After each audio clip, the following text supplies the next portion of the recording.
I'm here to do your reading for this Mercury retrograde. Today is Halloween, so happy Halloween. Or if you celebrate the original Celtic pagan festival, happy Samhain. Today, Mercury goes retrograde. He will be retrograde until November 20th, where he stops at 11 degrees Scorpio, which is where the planet was on October 12th. So the story that's been developing from October 12th to today will have a chance to be revisited. On November 20th, he will go direct again and will retrace his steps back to 27 Scorpio and then into Sagittarius. And that second shadow period will be cleared on December 7th. I thought I'd do a reading specifically for the Mercury retrograde. The first thing I'm going to do is the 3 questions here, and I'm going to do 2 cards. I'm going to do one from the empowering questions. So what is your question? And then this one, which is my information deck. I always call this my Mercury deck. And I'll do what your question is and where the answers are going to be coming in from. Now, I don't want this to get too long, especially since there's 6. So I'm just going to fan out the deck and pick 3 cards here. Put them face down, and then you can pick which pile you want to read, and we'll read those at the end. Okay, so I'll do these same. Actually, give this another shuffle before I go.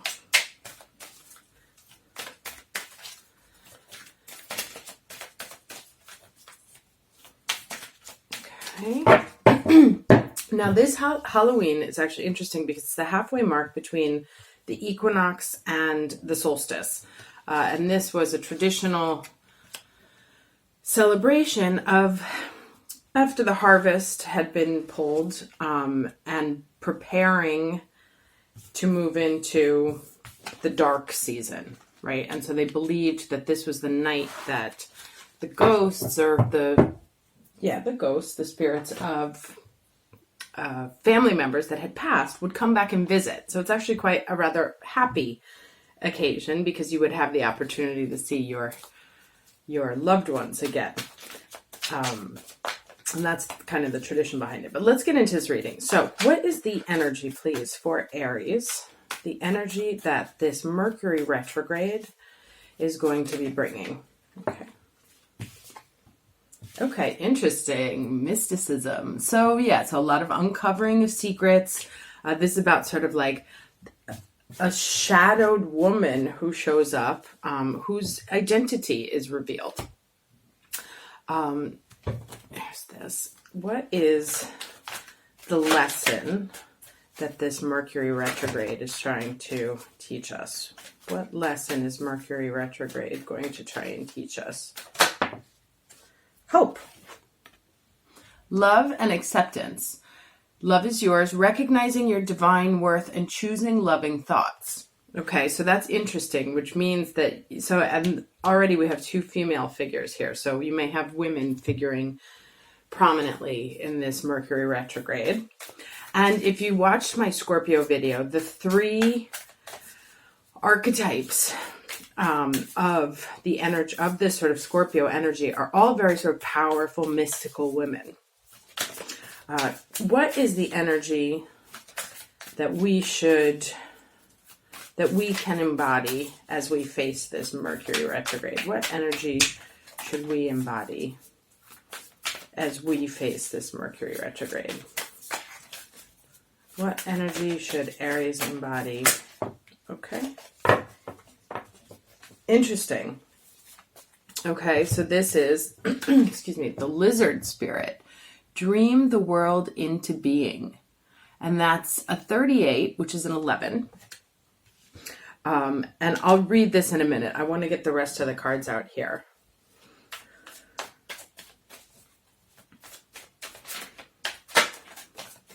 But very nice. I've said that I've had a lot of people call me like with really sort of a lot of pressure, feeling a lot of pressure. And I would remind you of how the diamonds get made by putting pressure on the coal. And frequently, the pressure that you feel is to make you uncomfortable.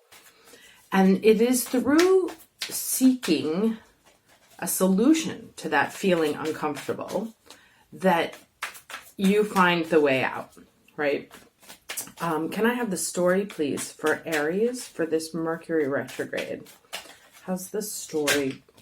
Okay, so moon, so secrets coming out, information coming to light, recognizing cycles, recognizing psychological patterns, things that repeat themselves. Also a very feminine card, Pisces and Scorpio, things coming up from the depth, right? And then you have over here the Eight of Pentacles, which is head down and hard work. And this kind of came out also in the reading that I did. I can't no, was it for the weekly? Where it talks about the process, going through the process of finding the solution or finding the answer, looking for the answer and finding it, which it looks like it comes from shifting your thoughts here, right? Because it says dream the world into being. So that's sort of the work, is to get a handle on your thoughts and move them out of sort of a dark place and into the light. Let me get one more card here. One more card, please, for the story for this Mercury retrograde.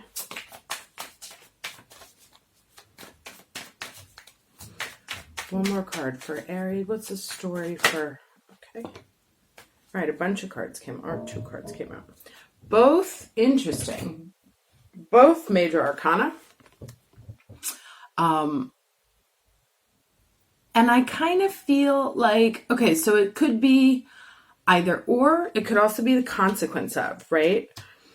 The Fool was on top of the Hanged Man. So it seems to me like there's a period of reflection, right? As I just said here, like doing the work on flipping your thoughts upside down. So if they're negative thoughts, get to a point where they're actually illuminated. Because the next thing will be this sort of sunny leap into the future. But there is the work that needs to be done, right? Something must come up from underneath. Now, whether this is physical, like in terms of illnesses, whether it's your thoughts, it says to me, I mean, with the 2 mentions here of the thoughts and the mysticism, it feels very much like where the work needs to be done is in changing the way you're thinking about a situation. Let me read this.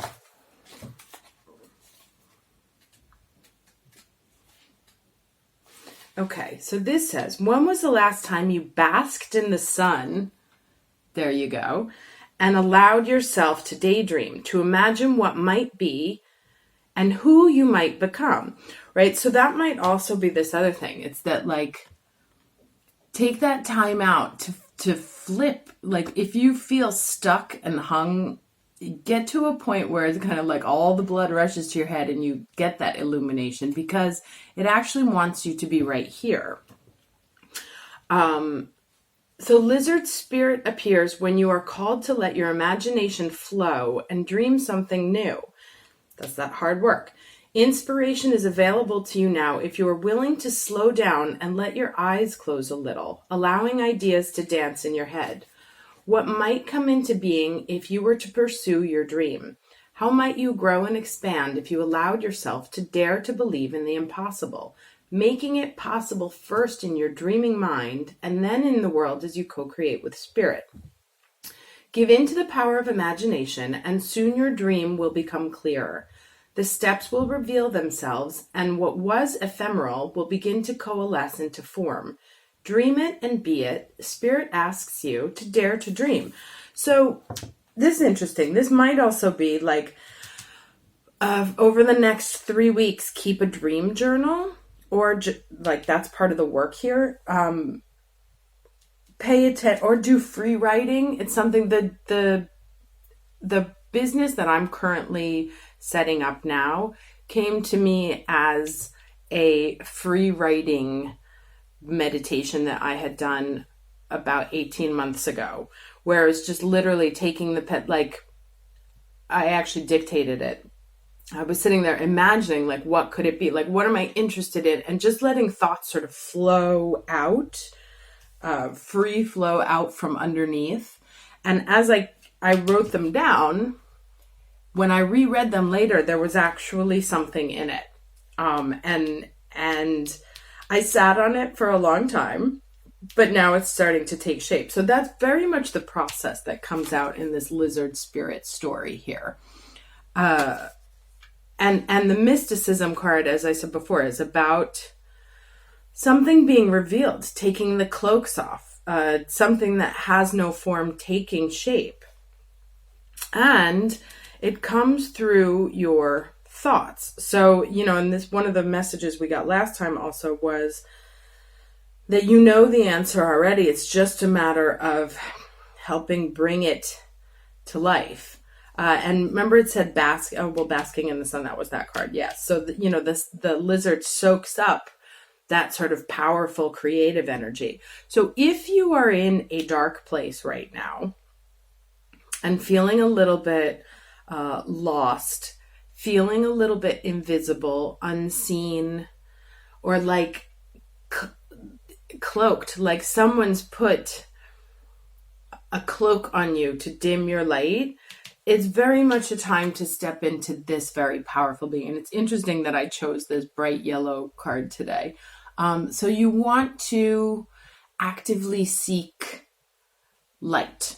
You want to intentionally, just like this moon and just like this hanged man and the fool, be very wary of slipping into the dark energy that is around. I'm not going to lie, it's Scorpio, so it's intense.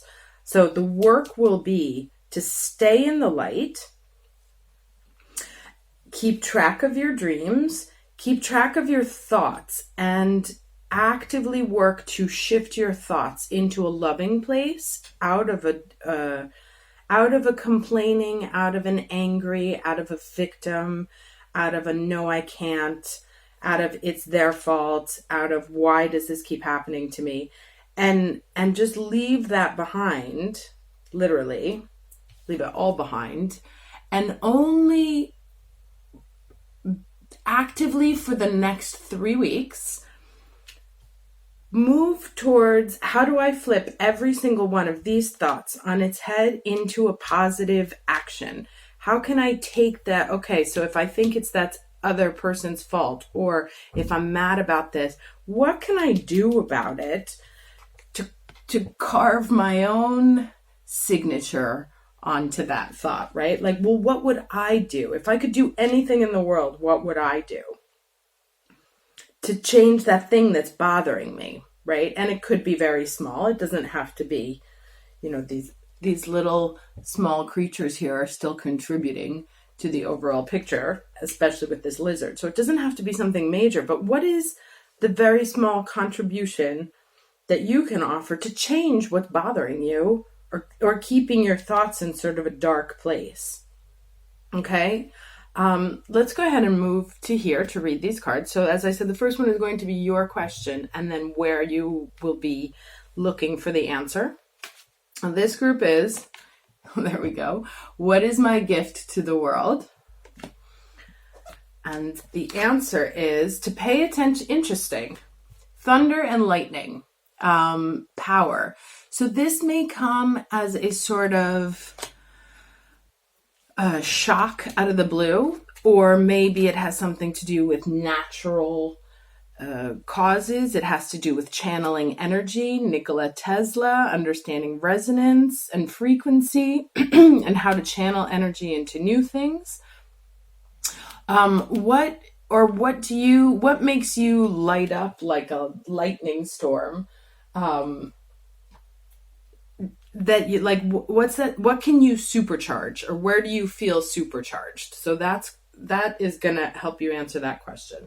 Now this group is, okay, this is quite long. What what one thing fascinates me so much right now that the thought or feeling won't leave me alone? Can I do something relating to it right now already? So this is exactly what we were talking about, right? Like when you have that sort of nagging thought that won't go away, turn it into a practical action. What can you do about it immediately? Because that already starts to shift its energy. Now, the answers to this, it says it's going to be in palmistry or interpretation. So it looks like you have the answer in your hands already. Written on your hands may come through a palm reading if that's something that you're interested in.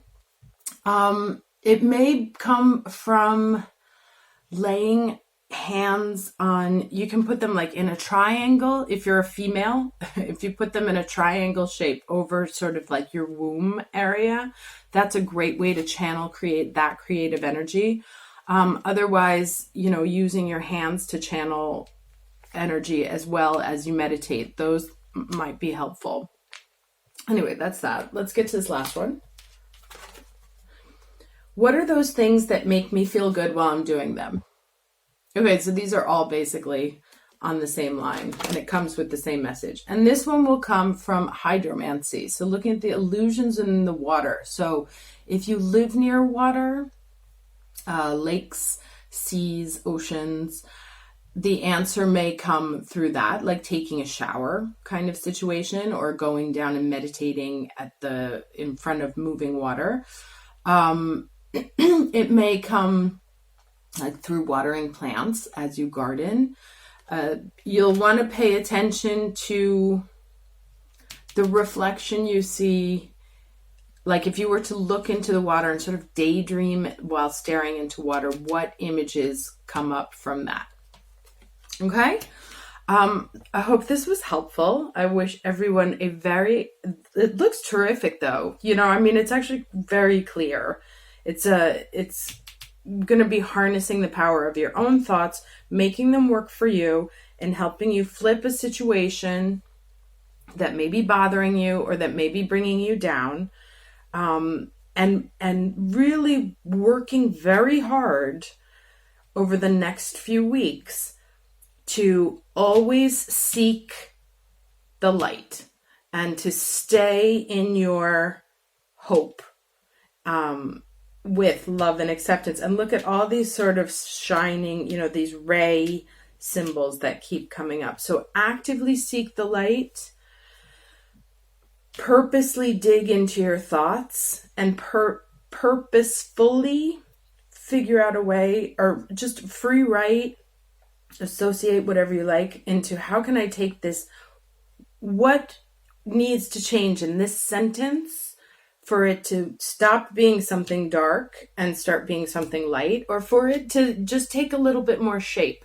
So it's going to be about giving your thoughts some shape over these next few weeks and moving them from a dark place into a light place, so that when Mars actually comes through Scorpio on November 22nd, he's going to start acting on all of these thoughts. But first, he has to have like a very clear brief. And it looks to me like this is the message that's going to be following us for the next 3 weeks. So enjoy your Mercury retrograde. I will see you next time for the monthlies. Take care.